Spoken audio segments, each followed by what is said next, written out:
Hey everyone, and welcome to the third video for Chapter 15, where we'll be talking about the technology of China during the Tang and the Song era, as well as a little bit about its society. So technology, China for centuries had been known as a land of technological innovation. You think of the many contributions it's made to the world, such as paper making from the Han era. And the big one that came from the Tang and the Song dynasty was gunpowder. Now, gunpowder was actually found completely by accident. It was discovered by Taoist alchemists, these guys that would mix all the chemicals together. And they were looking for an elixir to prolong life. And then they mixed a bunch of pepper and charcoal and a couple of other things together, and it literally blew up in their face. So, kind of after, their eyebrows grew back, I'm assuming, and, if there's some bigger ones did some more damage, both they and military officials, they realized that this has got some value. And by the mid-10th century, they started to use these as offensive weapons known as fire lances. Now, these were very primitive firearms by today's standards. They were glorified fireworks, basically. And more often than not, they did more damage to the person looking to fire them and set them off than they did to their intended target. But it laid the foundation for later ballistic and projectile weapons such as cannons, and then eventually muskets and guns and things of that nature. So gunpowder, obviously, very, very big contribution. Also, printing. Now, block printing in particular started to become pretty common and popular during the Tang Dynasty. Block printing is essentially using stamps. Right? They would take these blocks and they would carve Chinese characters onto it, very commonly used characters. Because remember, character writing is different from our own letter alphabet writing.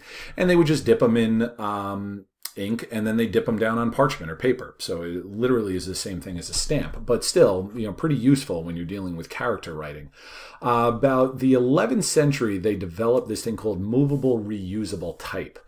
And you see on this, it's essentially you took blocks and you can move them around in different combinations in order to form sentences and phrases. And then you would, they would have kind of a ink covering to it. Then you take the paper and press it down on top of it.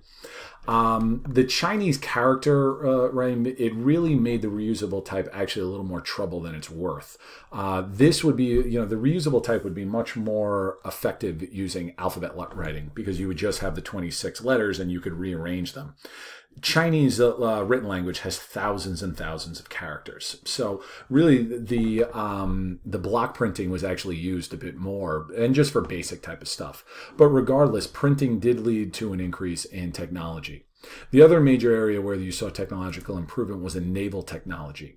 Now, the growing demand for foreign goods led to advances in shipbuilding. You start to see bigger ships, things like the Chinese junks, these big kind of merchant cargo vessels, and they would continue to expand into the later centuries. But probably the most prominent advancement was the compass. Kind of the magnetic compass always facing south. This had a huge impact, on maritime trade, not just in China, but all throughout Southeast Asia and the Indian Ocean basin. Now, a bit about society. The family unit. Family was the foundation of Chinese society, and it was going back hundreds and hundreds of years. The family was meant to be a very cohesive unit.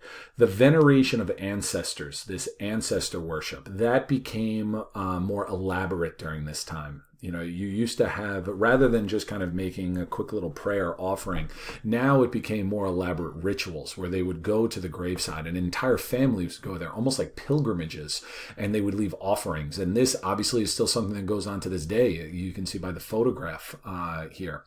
And male ancestors were prayed to much more often. Why? Because this is a strictly patriarchal society.